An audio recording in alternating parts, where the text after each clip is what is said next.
दुहु दिसी जय जयकार करी। जैसा मैं तुम्हें नीतू पांडे टिप चमचम सबका स्वागत करती है। इस प्रसंग का वर्णन लंका कांड में मिलता है।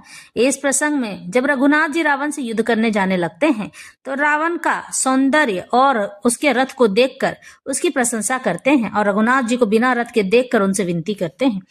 दुहु दिसी जय जयकार करी, निज निज जोरी जानी, भिरे बीर इत राम ही उत रावण ही बखानी।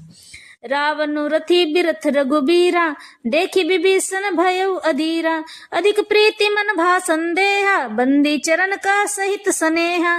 नाथ न रथ नहीं तन पद त्राना, के ही बीदी जिदब वीर बलवाना, सुनहु सखा कह कृपा निधाना, जय ही जय होई सो चंदन आना।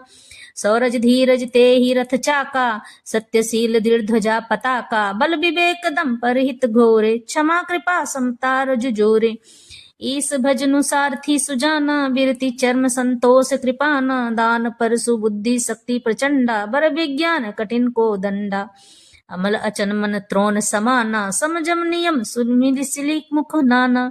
कवच अभेद विप्र गुरु पूजा, एही सम विजय उपाय न दूजा। सखा धर्म में असरथ जाके, जीतन कहना कतहु रिपुता के। दोनों ओर के योद्धा जय जयकार करके अपनी अपनी जोड़ी जान चुनकर इधर रघुनाथ जी का और उधर रावण का बखान करके परस्पर भिड़ गए। रावण को रथ पर और रघुवीर को बिना रथ के देखकर विभीषण जी अधीर हो गए।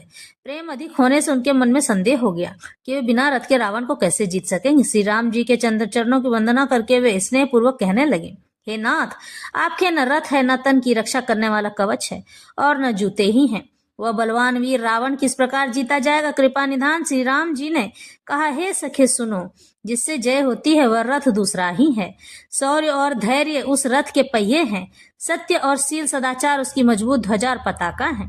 बल और विवेक दम इंद्रियों का वश में होना और परोपकार ये चार उसके घोड़े हैं, जो क्षमा दया और समता रूपी डोरी से रथ में जोड़े हुए हैं।